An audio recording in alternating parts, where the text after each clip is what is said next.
হযরত ইউসুফ আলাইহিস সালাম সম্পর্কে আল্লাহ পাক বলছেন, কাযালিকা লিনাসরিফা আনহু আস-সুআ ওয়াল ফাহশা ইন্নাহু মিন ইবাদিনাল মুখলাসিন। এরূপই ঘটলো যাতে আমি ইউসুফ আলাইহিস সালামকে, আমার বান্দা, তাকে আমি নির্লজ্জতা ইত্যাদি থেকে আমি রক্ষা করেছি। নিশ্চয়ই হযরত ইউসুফ ছিল আল্লাহ পাকের বান্দা, আল্লাহ পাকের আব্দ। রাসূল করিম সাল্লাল্লাহু আলাইহি ওয়াসাল্লাম তিনি হচ্ছেন সর্বশ্রেষ্ঠ আল্লাহর পয়গম্বর। তার থেকে শ্রেষ্ঠ নবী আর কি কেউ আছে?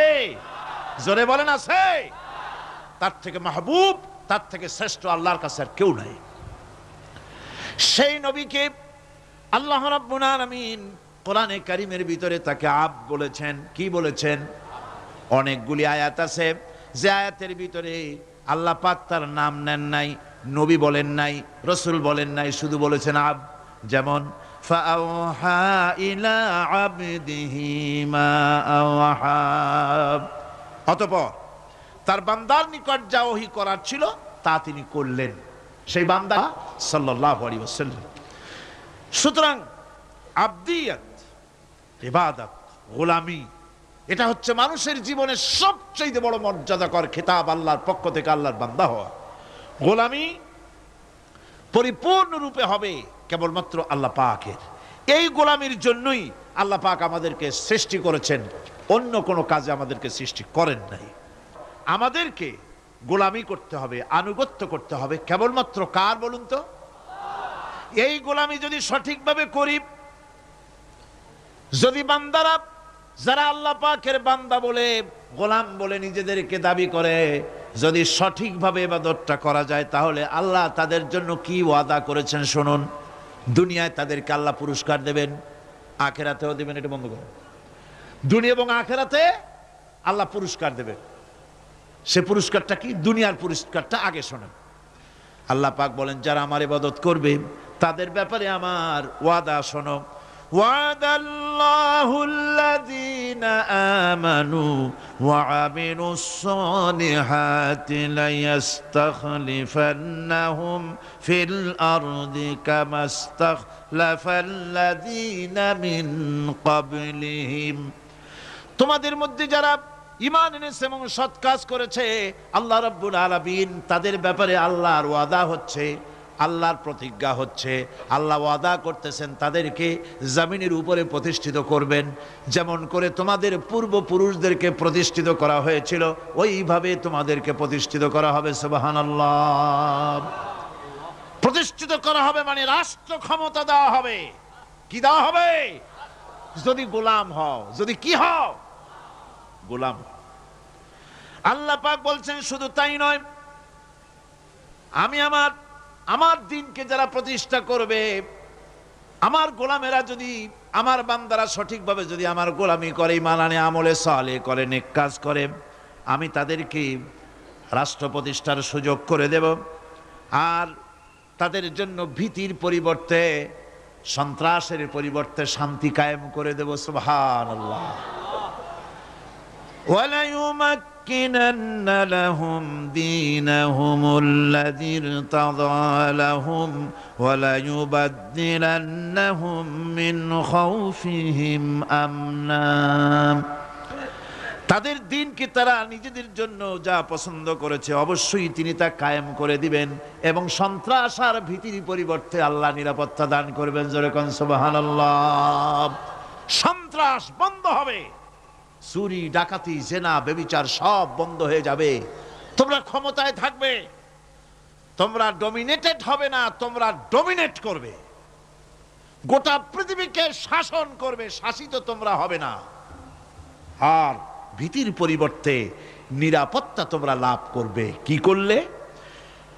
ইয়াবুদুনানি লা ইউশরিকুনা বি শাইআ।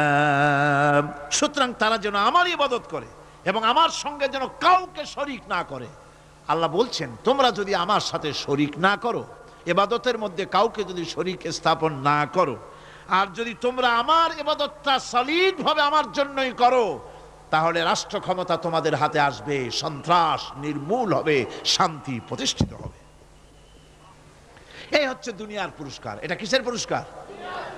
আর আখিরাতের পুরস্কারের কথা বলা হচ্ছে, ومن يطع الله ورسوله ويخشى الله ويتقه فأولئك هم الفائزون।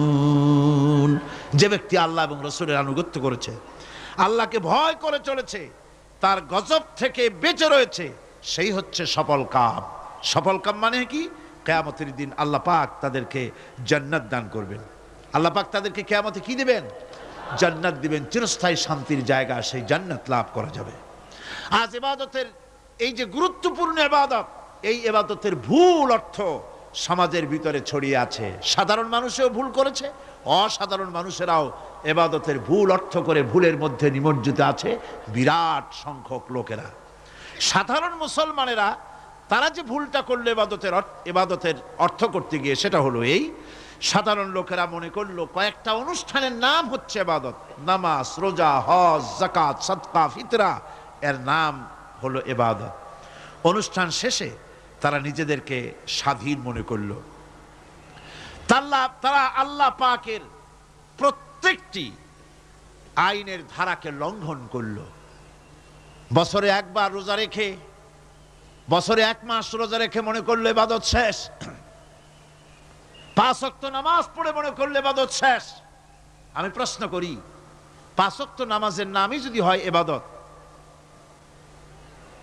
5 ওয়াক্ত নামাজের নামই ইবাদত, এটাই যদি হয়, তাহলে 5 ওয়াক্ত নামাজ পড়তে সময় লাগে কত? উজু টুজু করে বড় জোর 1-1.5 ঘন্টা সময় লাগে 5 ওয়াক্ত নামাজ পড়তে।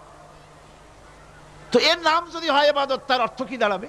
অর্থ দাঁড়াবে আপনি 24 ঘন্টার ভিতরে 1 থেকে 1.5 ঘন্টার জন্য আল্লাহর গোলাম, বাকি 22 ঘন্টার জন্য শয়তানের গোলাম হতে কেউ রাজি আছেন?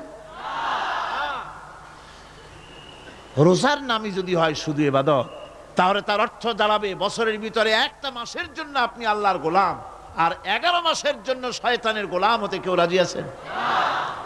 তাহলে বিষয়টা কি? বিষয়টা হচ্ছে নামাজ, রোজা, হজ, যাকাতি শুধুমাত্র ইবাদত নয়, আনুষ্ঠানিক ইবাদত তো বটেই, কম্পালসারি ইবাদত তো বটেই, কিন্তু শুধুমাত্র নামাজ, রোজা, হজ, যাকাত ইবাদত শুধুমাত্র নয়, এগুলি হচ্ছে ইবাদতের পার্ট, ইবাদতের অংশ। বরং জীবনের সব ক্ষেত্রে আল্লাহর হুকুমকে মানার নামই হচ্ছে। ভাইরা আমার, একদিকে নামাজ রোজা করছি, অন্যদিকে আল্লাহর আইনের প্রতিটি ধারাকে লঙ্ঘন করে চলছে, মিথ্যা ওয়াদা করে, মিথ্যা কথা বলে, সুদ খায়, ঘুষ খায়, জেনা করে, এরপরে অন্যের হক নষ্ট করে, প্রতিবেশীর হক নষ্ট করে, হারাম মাল খায়, হকদারের হক নষ্ট করে, প্রতিবেশীর হক নষ্ট করে, জিন্দা মুর্দা মানুষকে নিজের জন্য শক্তিধর বলে মনে করে, এক টুকরা রুটির জন্য অথবা এক ফোঁটা, এক ঘটি পানির জন্য কাফেরের কাছে হাত পেতে দাঁড়ায়া থাকে। এই যদি অবস্থা হয়, এটাই যদি হয় ঈমান, আর এটার নামে যদি ইবাদত হয়, তাহলে এই পৃথিবীর মুসলমানের আজ লাঞ্ছিত কেন? আল্লাহর ওয়াদা কি মিথ্যা? নাউযুবিল্লাহি মিন যালিক। আমাদের ইবাদত যদি ঠিক হয়, যদি সত্যিকারের ইবাদত যদি আমরা করে থাকি, তাহলে ক্ষমতায় ইমানদারেরা নাই কেন? বিশ্ব জুড়ে মুসলমানেরা লাঞ্ছিত কেন? তাহলে বুঝতে হবে ইবাদতের মধ্যে বিরাট গরমিল করে ফেলেছি, ঠিক কিনা? লক্ষ্য করুন, যেই লোকটা হজ করতেছে, উমরা করতেছে, নামাজ পড়তেছে, মসজিদ মাদ্রাসায় চাঁদা দিতেছে, ওই লোকটি আবার ব্যাংকের থেকে সুদের টাকা নিয়ে ব্যবসা চালাইতেছে। ব্যবসা ঠিক রাখার জন্য, ইনকাম ট্যাক্স ফাঁকি দেওয়ার জন্য ব্যবসায়ীরা 2 ধরনের 3 ধরনের খাতা মেনটেন করছে। কথা ঠিক কিনা? মিথ্যা কথা বলছে, ঘুষ দিতেছে, বেশি করে বিদ্যুতের বিল যাতে না আসে সেজন্য যারা বিদ্যুৎ লাইনে আছে তাদেরকে পয়সা দিয়ে ম্যানেজ করতেছে, ঠিক কিনা? মিল কল কারখানা যাদের আছে, লক্ষ লক্ষ টাকা বিদ্যুৎ বিল হয়, কিন্তু লাইনম্যানদের সঙ্গে ম্যানেজ করে গভর্নমেন্টকে ফাঁকি দেওয়া হচ্ছে, ঠিক কিনা গম? তোমার নামাজের দাম কি? তোমার হজের 4 পয়সা দাম নাই। তুমি রাষ্ট্রকে ফাঁকি দিয়েছো, তুমি জনগণকে ফাঁকি দিয়েছো, তুমি দেশের শত্রু। টেলিফোনের বিল হাজার হাজার টাকা, লাখ টাকার বেশি বিল হয়, লাইনম্যানের সঙ্গে ম্যানেজ করে 500, 700, 2000 টাকা দিয়ে সারিয়ে দেয়, ঠিক কিনা? এরা জাতির শত্রু, দেশের শত্রু। এদেরকে ফায়ারিং স্কোয়াডে নিয়ে ব্রাশ ফায়ার করে উড়ায় দেওয়া উচিত। এরা দেশের দুশমন। আল্লাহর গোলাম হতে হলে ভুল করে বসেছি ইবাদতের অর্থ করতে, শুধু নামাজ, রোজা, হজ, যাকাত, মাজারে কিছু চান্দা দেওয়া, আগরবাতি, মোমবাতি, চাদর একটা দিয়া, পীর সাহেবরে 10,000 টাকা চান্দা দিয়া, মোছে তেল মাইখা দাঁত বাইর করে হাসে। বেহেশতে তো গেছি, আর দেরি কত? বেহেশতে তুমি যাবা, এত সহজ? দেশকে ফাঁকি দিছো, দেশকে ফাঁকি দিয়েছো, জনগণকে ফাঁকি দিয়েছো, নিজের মেয়েকে ফাঁকি দিয়েছে। বিবাহের সময় টাকা পয়সা দিয়া বিবাহ টিবাহ করায় দিল। ব্যবসা, ধানি সম্পত্তি, বাড়ির সম্পত্তি সব ছেলেদেরকে দিয়ে দিল, মেয়েটারে ফাঁকি দিয়ে দিল। দেয় না এরকম? ফুপুকে ফাঁকি দিল, বোনকে ফাঁকি দিল।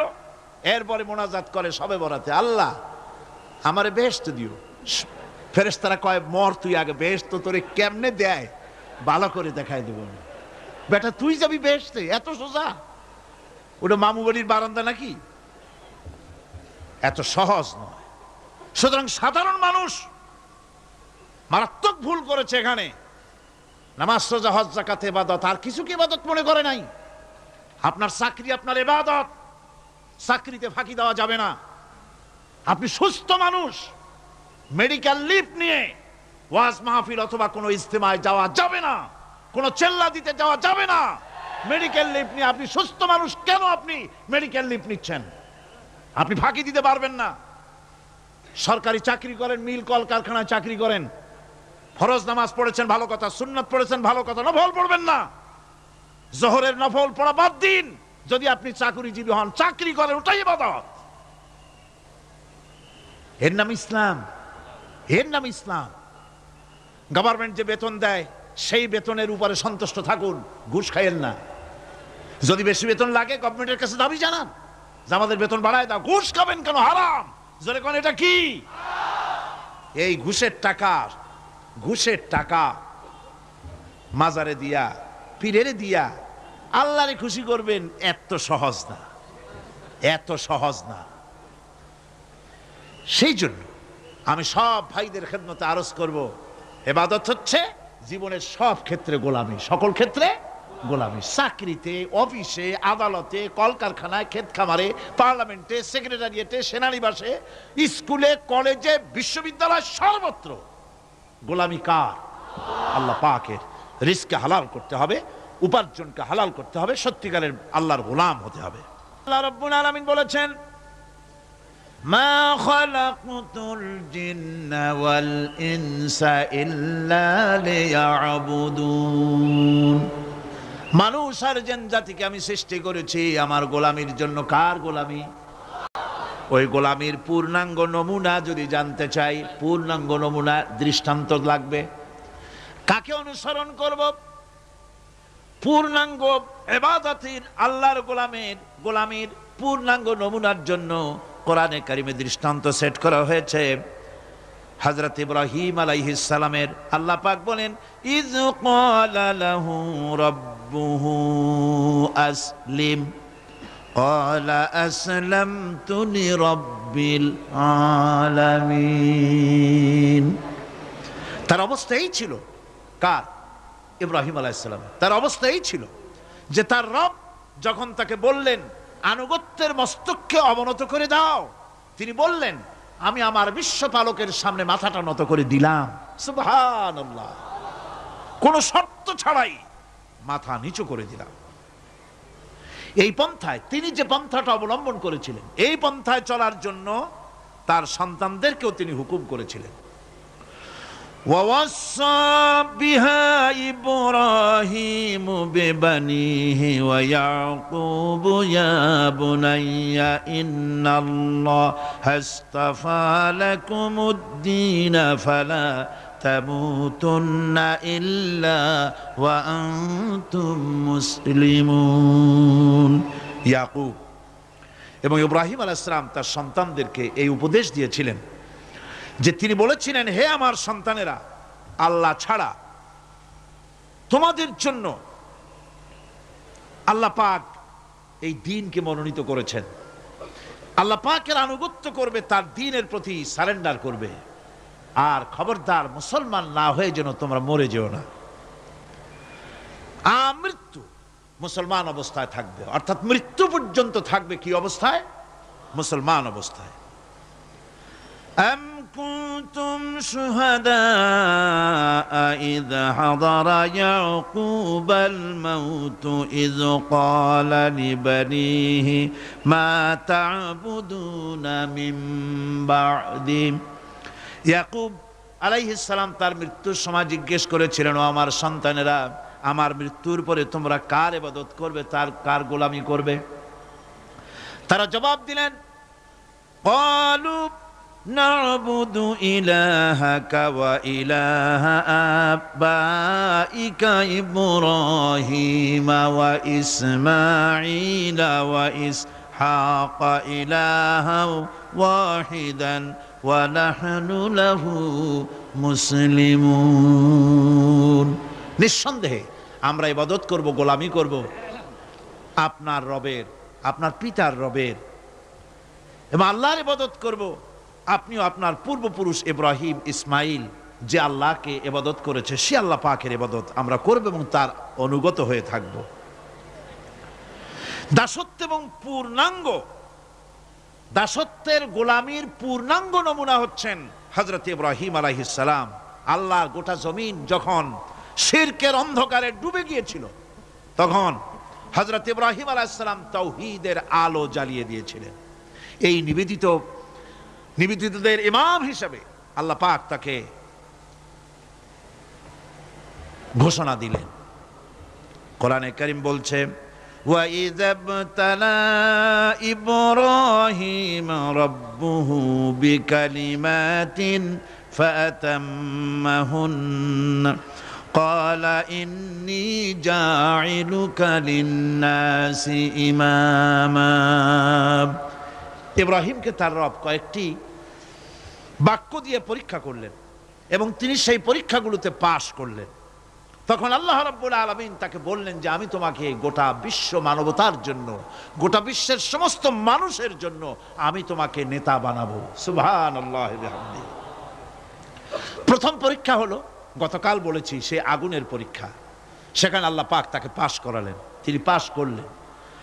দ্বিতীয় পরীক্ষা ছিল বিবি এবং নবজাতক সন্তানকে নিয়ে আল্লাহ হুকুম করলেন, এই বিবি আর বাচ্চারে নিয়ে মরুভূমিতে রেখে আসো।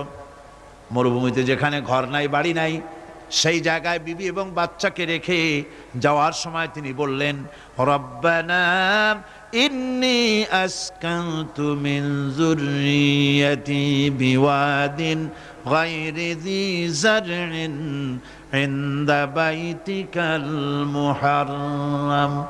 হায় আল্লাহ রাব্বুল আলামিন, আমি পানি এবং তরুলতাবিহীন এক মরুভূমির ভিতরে আমার বংশের একটি অংশকে এখানে রেখে গেলাম। তোমার ঘরের কাছে পুনর্বাসিত, আমি তাদের কাছে, এই ঘরের কাছে, সম্মানিত ঘরের কাছে রেখে গেলাম। পরীক্ষায় তিনি পাশ করলেন। হযরতে হাজেরা প্রশ্ন করলেন, ইব্রাহিম, পানি নাই, খাবার নাই, মানুষ নাই, ঘর নাই, বাড়ি নাই, মরুভূমির ভিতরে আমাকে আমার বাচ্চারে ফেলে রেখে যাচ্ছ কেন? কোনো জবাব নাই। দুইবার তিনবার প্রশ্ন করলেন। এরপরে তিনি আবার প্রশ্ন করলেন, বললেন, ইব্রাহিম, এটা কি আল্লাহর হুকুম নাকি? হযরত ইব্রাহিম আলাইহিস সালাম নিজের কলিজার টুকরা সন্তান আর বিবিকে রেখে যেতেছেন ভারাক্রান্ত মন নিয়ে। তিনি আকাশের দিকে আঙ্গুল উঁচু করে দেখালেন। হযরত হাজেরা বুঝলেন ইনি তো আল্লাহর পয়গম্বর, আমার কোনো অপরাধে এভাবে ফেলে যাওয়ার কথা নয়। তিনি বুঝলেন এটা আল্লাহর হুকুম। হযরতে হাজেরা বললেন, ইব্রাহিম রে, নিশ্চিন্ত মনে বাড়ি ফিরে যাও। আমার মনে কোনো চিন্তা নাই, কোনো পেরেশানি আর এখন নাই। আল্লাহর হুকুমেই যদি আমাকে এই মরুভূমির ভিতরে ফেলে যেয়ে থাকো, তাহলে আমি ওই আল্লাহর প্রতি এতটা ভরসা রাখি যে এই মরুভূমির ভিতরে জল পানি শূন্য, খাদ্য শূন্য জায়গায় আমি আমার বাচ্চাকে আল্লাহ রব্বুল আলামিন না খাওয়াইয়া মারবেন না। দ্বিতীয় পরীক্ষায় পাশ করলেন। 3 নম্বরে পরীক্ষা হলো সন্তান বড় হয়ে গেছে, বুদ্ধি হয়েছে, দৌড়াতে পারে। আল্লাহ রাব্বুল আলামিন হুকুম করলেন ছেলেকে জবাহ করো। কত বড় আগুনের পরীক্ষা! কোরআন শরীফ বলছে হযরত ইব্রাহিম আলাইহিস সালাম নিজের ছেলেকে ডেকে নিয়ে বললেন, ইয়া বুনাইয়া ইন্নী আরা ফিল মানামি আন্নী আযবাহুক ফানজুর মাযা তারা। হে আমার কলিজার টুকরা সন্তান, আমি স্বপ্নে দেখেছি যেন আমি তোমাকে জবাহ করতেছি, তোমার রায় কি, তোমার মত কি, আমারে শোনাও।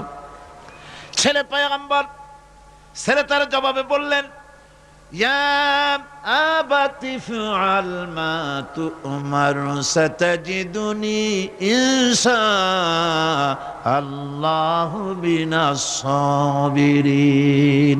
হে আমার আব্বাজান, আপনি যে ব্যাপারে স্বপ্নের ভিতরে আদিষ্ট হয়েছেন আপনি তা কার্যকরী করুন।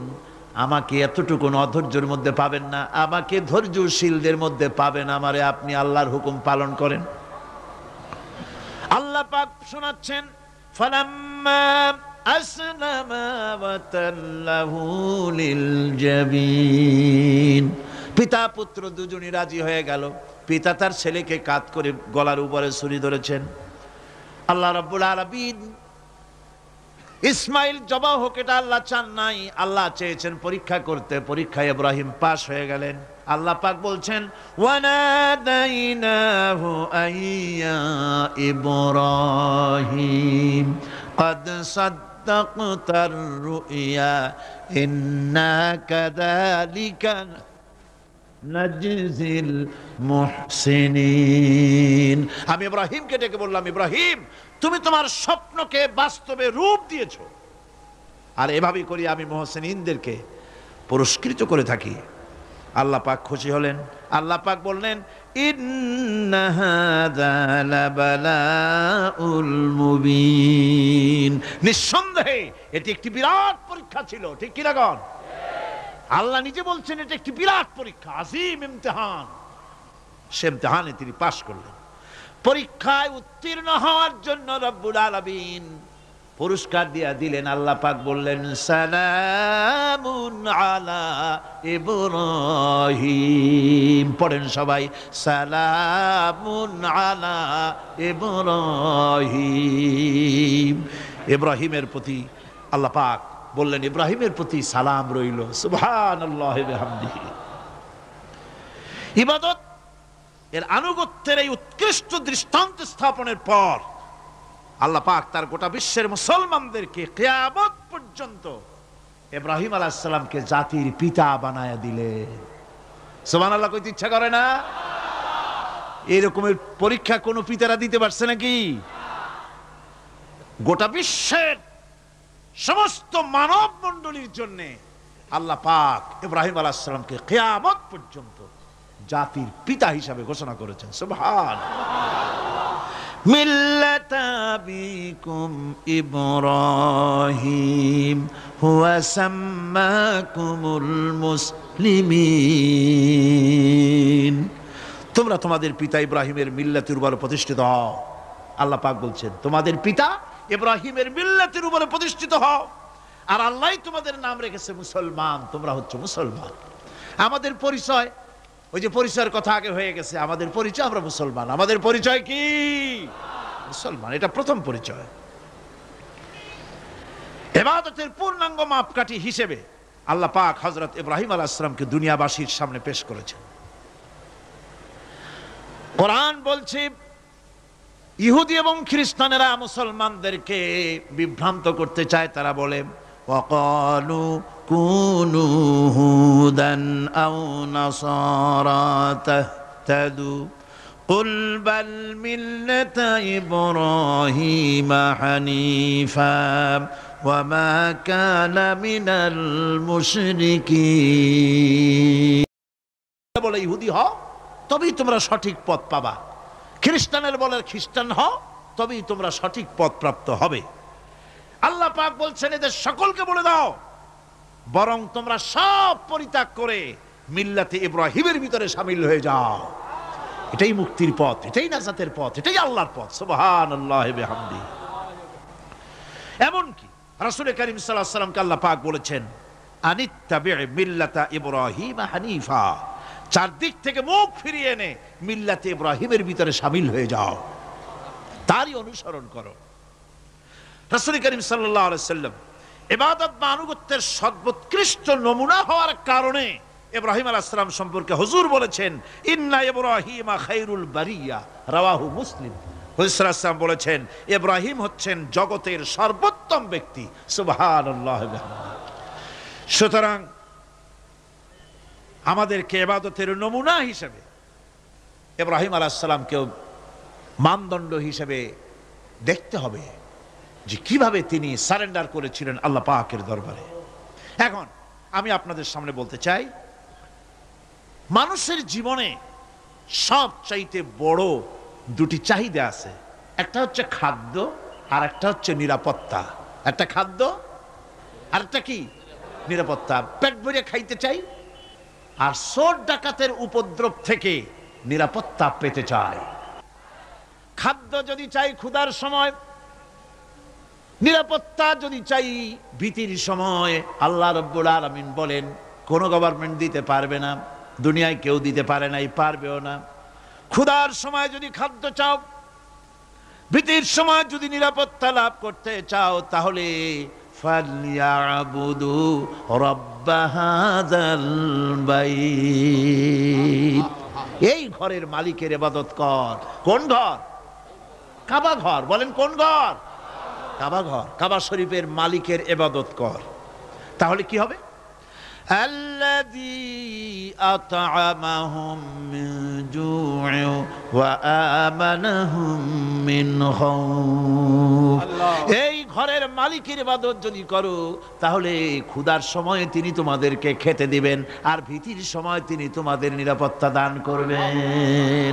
এ ওয়াদা কার? চিল্লায় বলেন ওয়াদা কার? আল্লাহ পাকের ওয়াদা বিশ্বাস হলো না, এমনই পোড়া কপালের মুসলমান। নির্বাচন যখন আসলো, সলিমউদ্দিন সাহেব আসতেন মঞ্চের উপরে, পরিচয় করানো হচ্ছে।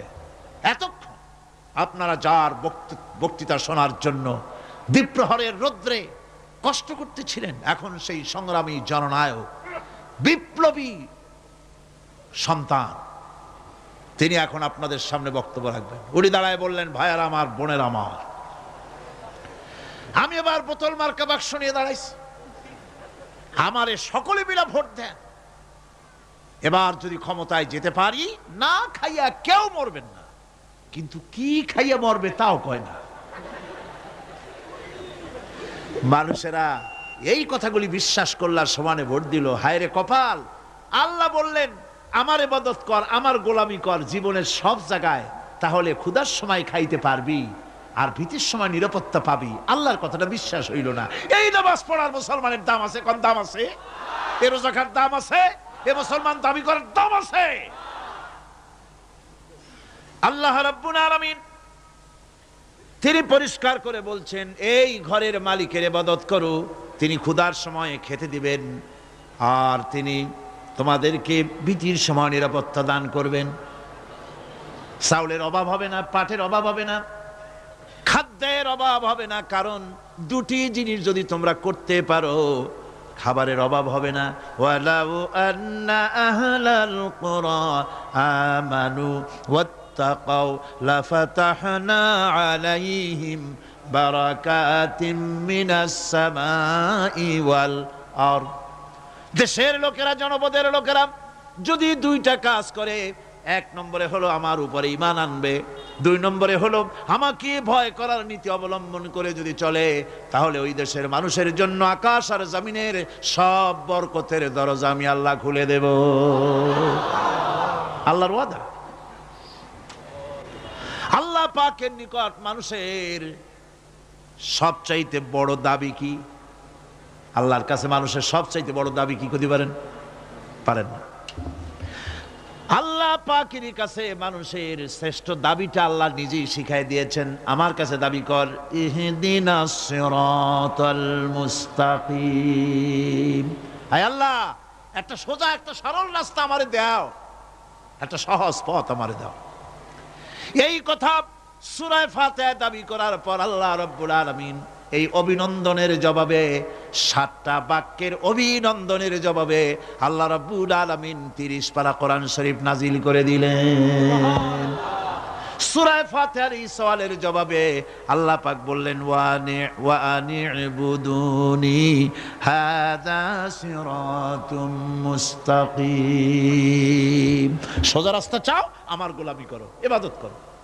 সব জায়গায় ইবাদত, গোলামি করাই লাগবে। আমার কাছে সোজা রাস্তা চাও, সোজা রাস্তা হলো আমার গোলামি করা। কার গোলামি? বেহেশতে যেতে চান? আমি আস্তে গেলাম বলে আপনারও আস্তে জবাব দিলেন। বেহেশতে যেতে চান? সুবহানাল্লাহ। এমন কোন মানুষ আছে নাকি যে বেহেশতে যেতে চায় না? মদ খোর যাইতে চায়। সবাই, আমরা সবাই বেহেশতের আশা করি, ঠিক কিনা? আল্লাহ রাব্বুল আলামিন বলেন বেহেশতে যদি যেতে চাও তাহলেও ইবাদত করা লাগবে, ইবাদত ছাড়া জান্নাতে যাওয়া যাবে না। ফাদখুলি ফি ইবাদি ওয়াদখুলি জান্নাতি। সর্বপ্রথম আমার বান্দার মধ্যে দাখিল হয়ে যা, আমার গোলামির মধ্যে দাখিল হওয়া, আমার গোলাম হয়, এরপরে আমার জান্নাতে চলে যা। আগে গোলাম হবি, তারপরে কোথায় যাবি? জান্নাতে যাবে। আগে গোলাম হ, আগে গোলামির খাতায় নাম লেখা, আগে সত্যিকারের আমার বান্দা হ, গোলাম, এরপরে জান্নাতে যাওয়া যাবে। জান্নাতে যাইয়া আল্লাহর সাথে কি দেখা করতে চাই? আল্লাহর সাথে দেখা করতে চাই। যাদের কাছে ইলম আছে, সাজাইয়া গুছাইয়া একটা বিশাল কিছু বানাইয়া পেটের মধ্যে বোমা মারলেও কিছু পাওয়া যায় না, বিরাট একটা কেবলা, নামের আগে এত কিছু বসায়, হায় হায়, নামই খুঁজে পাওয়া যায় না। সিরাজুস সালিকিন, মিসবাহুল আরিফিন, রাহনুমায়ে বেদাত, আশিকে পামদান, সিয়াহে দানদান। মানে নামের শেষে শুধু আলাইহিস সালাম লিখতে বাকি থাকে, আর সব লেখে। পীরকে মর্যাদা দিয়ে আল্লাহর আসন পর্যন্ত নিয়ে যায়, নাউজুবিল্লাহ। আপনারা বিশ্বাস করুন, মনের মধ্যে ঈমান রাখবেন, কোন পীরের বাপের ক্ষমতা নাই বদদুয়া দিয়ে আপনাকে ধ্বংস করে দিতে পারে। কোন পীরের বাপের ক্ষমতা নাই দোয়া করে 10 তলা বিল্ডিং এর মালিক বানাই দিতে পারে, যদি আল্লাহ রাজি থাকেন। যদি আল্লাহ রাজি না থাকেন, আল্লাহ পাক যদি রাজি থাকেন, তাহলে কারো দোয়ায় ভাগ্য ভালো হতেও পারে। কথা বুঝে আসছে? সুতরাং ভয় করতে হবে কাকে? আল্লাহ পাককে। কাকে ভয় করতে হবে? আল্লাহ পাককে ভয় করতে হবে। সৌভাগ্য দুর্ভাগ্য সবটার মালিক আল্লাহ। হক্কানি ওলি যারা, সত্যিকারের পীর যারা, তারা এইভাবে করে শান শওকাত ইত্যাদি হাই ফাই করে অস্থির করে ভালাইয়া রাজা বাদশাদের মতো চলাফেরা তারা করেন না। কথা ঠিক কিনা? তাদের ইলম কালাম থাকে, মানুষকে হকের দাওয়াত দেন, হক কথা বলেন, হক কথা বলে যদি জেলে যেতে হয় তাও যেতে রাজি আছে তারা। এরকম হয়েছে না? নমুনা আছে না? সুতরাং মনে রাখতে হবে, ভালো মন্দ করার সবটা মালিক হচ্ছে আল্লাহ। এটা যদি বিশ্বাস না করি তাহলে ইয়াকা নাবুদু বলার কোনো মানে নাই। ইয়াকা নাবুদু, কেবলমাত্র তোমারই গোলামি করি, আর কারো গোলামি করি। সোজা কথা, সব কথা। আমরা সবাই গোলাম। আমরা সবাই কি? আমরা যে গোলাম তাকে বলতে লজ্জা করে? কার গোলাম? চিল্লায় বলতে হবে সকল মুসলমানকে, কার গোলাম? আল্লাহ পাকের গোলাম আমরা। আর এই গোলাম, আল্লাহর দাসত্ব মানুষের শ্রেষ্ঠতম মর্যাদা। সুবহানাল্লাহ। আল্লাহর দাসত্ব মানুষের জন্য কি? শ্রেষ্ঠতম মর্যাদা। যেহেতু আল্লাহর দাসত্ব করাই হলো সৃষ্টির মূল উদ্দেশ্য, তাই একজন মানুষকে সত্যিকার মর্যাদার উচ্চ শিখরে পৌঁছার অর্থই হলো তিনি কাজকর্ম দিয়ে প্রমাণ করবেন তিনি আল্লাহ পাকের খাঁটি বান্দা, আল্লাহ পাকের খাঁটি গোলাম।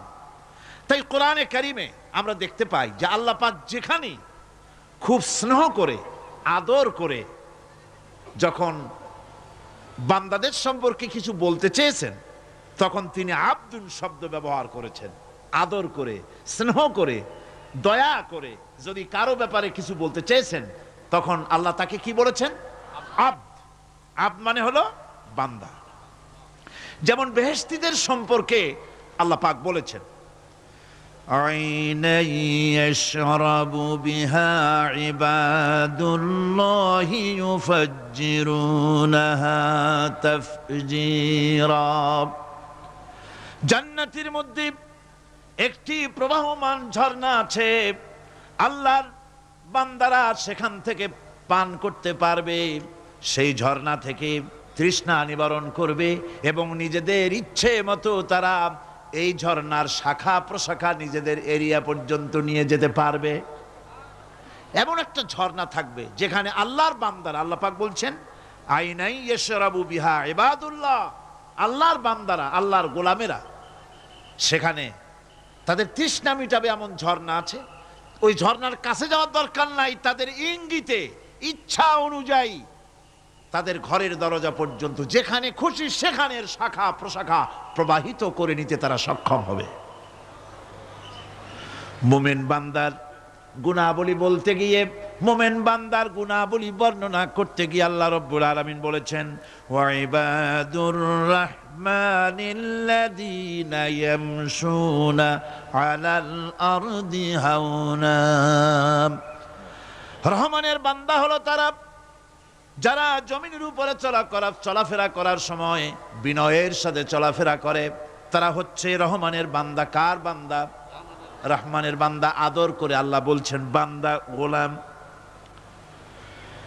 শয়তান নিজে অভিশপ্ত হওয়ার পর এর প্রতিশোধ নেওয়ার জন্যে আল্লাহ পাকের দরবারে বলেছিল, আয় আল্লাহ, তোমার যেই বান্দাগুলির কারণে, তোমার যেই বান্দার কারণে আমার ইবাদতগুলি নষ্ট হয়ে গেল, আমি অভিশপ্ত হয়ে গেলাম, ওই বান্দাগুলিকে লোভ দেখিয়ে আমি যেমনে পারি সবগুলিকে আমি গোমরাহ করে দেব, পথভ্রষ্ট করে দেব।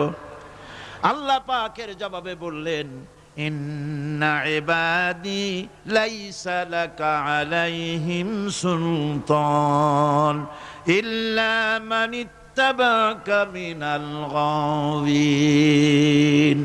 আমার বান্দাদের উপরে তোমার কোনো কর্তৃত্ব নাই। আমার বান্দা, আদর করে আল্লাহ পাক বলছেন আমার বান্দাদের উপরে তোমার কোনো কর্তৃত্ব নাই। তবে হ্যাঁ, যারা তোমার কথা মান্য করবে তারা অবশ্যই গোমরাহ হয়ে যাবে, পথভ্রষ্ট হয়ে যাবে।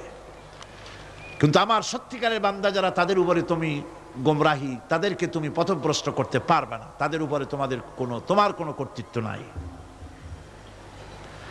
ভাইরা আমার, হযরত ঈসা আলাইহিস সালামের ব্যাপারে, হযরত ঈসা আলাইহিস সালামকে খ্রিস্টানেরা তারা বলেছে, ওয়াকালাতিন নাসারাল মাসীহু ইবনুল্লাহ। মসিহ হচ্ছে কার ছেলে? নাউযুবিল্লাহ। বলেন সবাই নাউযুবিল্লাহ। তাকে যখন আল্লাহর ছেলে বলা হলো, আল্লাহর পুত্র বলা হলো, রব্বুল আলামিন তার জবাবে বললেন, ইন হুয়া ইল্লা আবদুন আনআমনা আলাইহি। তিনি তো একজন বান্দা, তিনি আমার বান্দা ছাড়া আর কিছুই নন, আমি তার প্রতি অনুগ্রহ করেছি। বান্দা, আমার বান্দা। আল্লাহ পাকের বান্দা হওয়ার ব্যাপারে কোন মানুষের লজ্জা থাকার কথা নয়। এমনকি আল্লাহ পাক ঈসা আলাইহিস সালাম সম্পর্কে বলছেন, লা ইয়াস্তানকিফাল মাসীহু আইয়াকুনা আবদান লিল্লাহি ওয়ালাল মালাইকাতুল মুকাররাবুন। মসিহ আল্লাহর বান্দা, তাতে কখনো বিন্দু মাত্র লজ্জা তিনি পোষণ করেন নাই যে আমি আল্লাহর বান্দা, আল্লাহর গোলাম। এটা কথা হইল? এরকম লজ্জা তিনি পোষণ করেন। এমনকি তার নিকটবর্তী ফেরেশতা যারা, তারাও আল্লাহর বান্দা গোলাম হওয়ার জন্য তাদের ভিতরে কোনো লজ্জা নাই। যারা নাকি আল্লাহর গোলাম, এই ব্যাপারে যাদের মধ্যে লজ্জার সৃষ্টি হয়, আল্লাহর গোলাম এটা কেমন কথা, বান্দা হওয়াটা কেমন কথা, যারা গোলামীকে অস্বীকার করে তাদের সম্পর্কে আল্লাহ পাক বলছেন, ওয়া মাইয়াস্তানকিফ আন ইবাদাতিহি ওয়া ইস্তাকবির ফাসায়াহশুরুহুম ইলাইহি জামিআ। কেউ যদি আল্লাহর বন্দেগী করার ব্যাপারে লজ্জা পোষণ করে, যদি লজ্জার কারণ মনে করে, অহংকার করে, গৌরব করে, তাহলে তারা পালাবে কোথায়, যাবে কোথায়? আমি কিয়ামতের দিন সবগুলিকে এক জায়গায় করে ফেলবো। সুতরাং আল্লাহ পাকের গোলামিতে আল্লাহ যে বান্দা বলে যখন ডাকেন, লজ্জার কোনো কারণ নাই। অহংকার যে করবে সে নিজেকে ধ্বংস করবে। আল্লাহ পাক সব নবীদেরকে নিজের বান্দা বলেছেন। নবীরা কি? আল্লাহ পাকের বান্দা।